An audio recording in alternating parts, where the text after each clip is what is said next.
Começa mais uma edição do JR 15 Minutos, o podcast da Record que aprofunda as notícias que mais mexem com a nossa vida. O Supremo Tribunal Federal retomou o julgamento que pode responsabilizar as plataformas digitais e as empresas de tecnologia pelo conteúdo publicado pelos usuários. Até o momento, o placar está em 3-1, a favor da regulamentação das plataformas. Essa é uma equação que o mundo inteiro está tentando elaborar de uma maneira adequada. Como regular redes sociais para proteger liberdade de expressão e impedir que o mundo desabe num abismo de incivilidade. Em 2025, o Brasil ultrapassou a marca de 183 milhões de pessoas conectadas à internet. Em meio a esse universo digital, cresce também o debate sobre a responsabilidade das plataformas nas redes sociais. Uma pesquisa da consultoria Nexus revelou que 8 em cada 10 brasileiros defendem que as empresas digitais devem responder pelo conteúdo que circula em suas plataformas. Essa discussão se intensifica no momento em que o Supremo Tribunal Federal analisa mudanças nas regras para a remoção de conteúdos ilegais. Enquanto isso, famílias seguem tentando se proteger e proteger seus filhos de tudo aquilo que circula nas redes.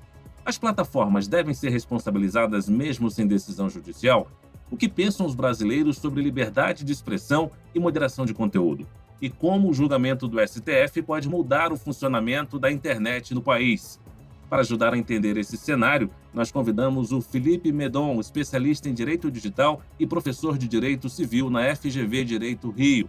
Olá, professor, seja bem-vindo.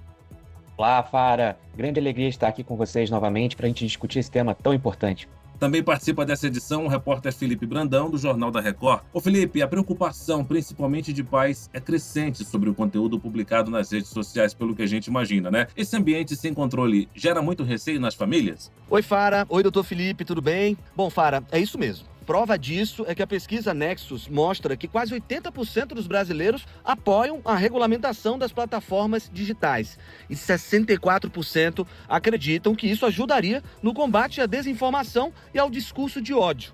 Durante a produção de uma reportagem para o Jornal da Record, eu conversei com a estilista Michele Santin, mãe do Lourenço, de 10 anos, e do Luca, de 6. Como muitas famílias brasileiras, ela tenta monitorar o que os filhos assistem e consomem online. Por mais que tenha os aplicativos voltados só para criança, é uma coisa que a gente não consegue ter controle assim, do que entra, do que sai. Em meio a essa preocupação constante, o Supremo Tribunal Federal remeteu a análise de 2 recursos que podem alterar o marco civil da internet, responsabilizando as plataformas sobre o conteúdo publicado pelos usuários. O placar até o momento está em 3-1 para a regulamentação das redes. A análise continua nesta semana. Doutor Felipe, de que forma essa moderação pode criar um ambiente mais seguro nas redes sociais no Brasil? Bom, hoje nós estamos vivendo um cenário em que a percepção, como você bem disse, pelas pessoas é de que nós estamos num ambiente inseguro. Então, o que as plataformas estão sendo chamadas a fazer nesse momento, e isso não só no Brasil, mas no mundo inteiro, é para que elas adotem uma postura mais proativa para a detecção de conteúdos que podem causar perigos dos mais diversos no ambiente digital, para que elas assumam, então, esse protagonismo maior e, caso elas não assumam esse protagonismo de forma espontânea, que elas sejam responsabilizadas para que aí sim elas sejam instadas a adotar esse tipo de comportamento. Agora, hoje, qual é o grau de responsabilidade real das plataformas digitais no país, professor? O que diz o Marco Civil da Internet nesse ponto específico? O grau de responsabilização das plataformas hoje é praticamente nulo ou inexistente, ele é muito residual. O artigo 19 do Marco Civil, polêmico, artigo que está agora sob análise do Supremo Tribunal Federal, é um artigo que prevê o chamado sistema da remoção após notificação judicial. O que isso significa? É preciso que, após um usuário postar algum conteúdo violador, a pessoa que tenha sido lesada ingresse com uma ação judicial, ela inclusive precisa indicar o URL, e só após uma decisão judicial que notifica a plataforma é que ela passa a ser responsabilizada caso ela não retire esse conteúdo. A única exceção que nós temos para isso, ou a principal exceção regulada, é o artigo 21, em que ele fala da chamada remoção por conteúdo de nudez privada não consentida. Então, são os casos que tradicionalmente são atrelados à pornografia de vingança, mas não só, em que pessoas têm a sua intimidade exposta nas redes. Nessas situações, as plataformas são obrigadas a retirar esse conteúdo mediante notificação dos próprios usuários. então das pessoas afetadas. Então não é preciso que haja uma notificação judicial. Então esses são os dois grandes casos que nós temos hoje em discussão no artigo 19 e no artigo 21 do Marco Civil. Doutor Felipe, a pesquisa revela que quase 80% dos brasileiros defendem a responsabilização das plataformas. Na sua avaliação, o que esse dado nos revela sobre a maturidade digital da sociedade brasileira? Bom, esse dado revela que as pessoas elas estão percebendo cada vez mais uma série de danos que estão acontecendo no ambiente virtual. Especialmente, eu destacaria 3 tipos de danos. Primeiro, os danos relacionados a crianças e adolescentes, que é uma preocupação global. Podemos citar, por exemplo, a Inglaterra. O Reino Unido regula isso de uma forma muito importante por meio do Online Safety Act. Então essa é uma preocupação muito grande. No Brasil nós tivemos diversos casos de suicídios infantis e juvenis cometidos por instigação na internet. Então esse seria o primeiro ponto. Um segundo ponto é a quantidade alarmante de fraudes que estão acontecendo. Então nós temos dados recentes, por exemplo, até do NetLab da UFRJ, que identificou que em apenas 4 dias havia 277 anúncios fraudulentos, com 72% ativos por 2 dias, em uma das grandes plataformas do Brasil. E o terceiro grande caso é o de desinformação. A desinformação tem se proliferado nas redes sociais e essa desinformação também torna o ambiente mais inseguro, o que faz com que as pessoas sintam essa necessidade de maior responsabilização das plataformas para que elas adotem condutas que ajudem a preservar esse ambiente como um ambiente mais seguro. Plataformas afirmam que as atitudes propostas pelo Supremo se configuram como censura. Mas a grande diferença está na legislação que é aplicada. As empresas, em sua maioria, são sediadas nos Estados Unidos, que tem uma constituição diferente da brasileira em relação ao que diz liberdade de expressão. Agora eu pergunto, nesse caso, a única alternativa nas redes sociais é se adaptar ao cenário local, regional, professor? Não tenho dúvidas disso. Me parece que a questão da liberdade de expressão ela precisa ser encarada dentro da realidade local. A nossa trajetória constitucional ela é diferente da trajetória norte-americana, por exemplo, onde grande parte dessas empresas estão sediadas. Lá, a liberdade de expressão ela pode tolerar até mesmo discurso de ódio, coisa que aqui nós não temos. Aqui no Brasil, nós não temos um direito com uma prevalência abstrata em relação a qualquer outro direito. Então, a liberdade de expressão ela não pode ser utilizada como escudo para que empresas estrangeiras se eximam de cumprir a legislação brasileira. Então, a liberdade de expressão não pode ser utilizada para essa lógica de descumprimento da legislação brasileira, que, repito, não tem o mesmo grau de proteção à liberdade de expressão que outros países. E aí a gente tem uma opção lícita aqui e válida, que é rediscutir a liberdade de expressão e, eventualmente, aumentar a proteção que nós conferimos a ela. Mas, da forma como nós temos hoje na nossa Constituição, não é possível afirmar que a liberdade de expressão goze de uma preferência ou de uma posição privilegiada em relação a quaisquer outros direitos. Doutor Felipe, em que medida o modelo atual de moderação feito pelas próprias empresas é eficaz? Existem brechas, interesses ou falhas estruturais? Se sim, quais, por favor? Bom, eu acho que se nós estamos falando sobre esse tema, é sinal, indicativo, um sintoma de que existem falhas e existem muitas falhas. É claro que as empresas elas têm se empenhado bastante, há um esforço considerável das empresas para evoluir e aperfeiçoar os seus mecanismos, mas esse esforço não tem sido suficiente. E as pesquisas apontam isso, mostram que apesar desse incentivo até financeiro que as plataformas têm tido para agir, há, por outro lado, também uma lógica perversa de que as plataformas, no final do dia, em muitos cenários, acabam lucrando com anúncios, ainda que falsos.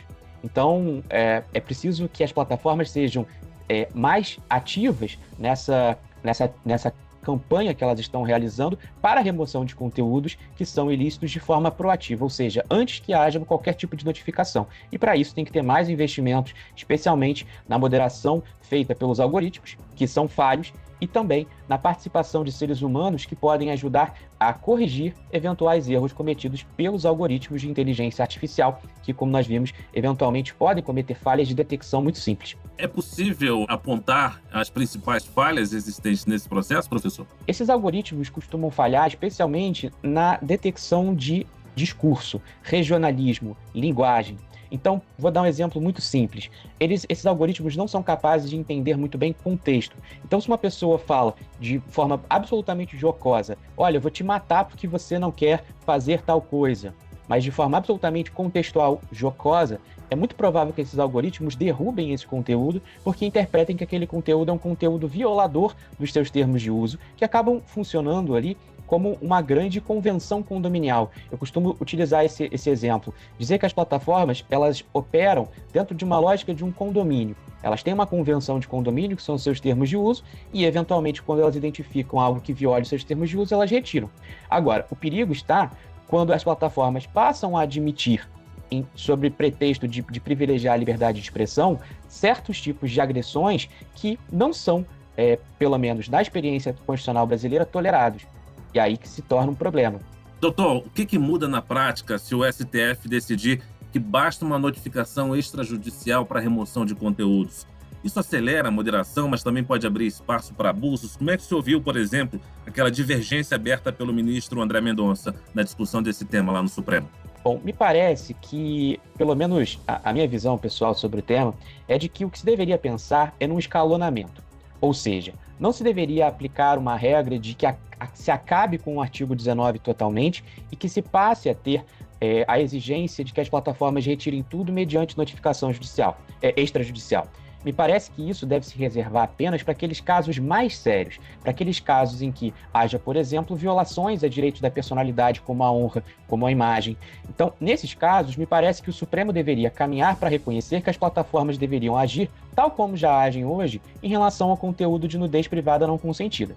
Agora, para certos casos que são ainda mais graves, como conteúdo de terrorismo, pornografia infantil, ataques antidemocráticos, aí me parece que as plataformas deveriam atuar de forma proativa.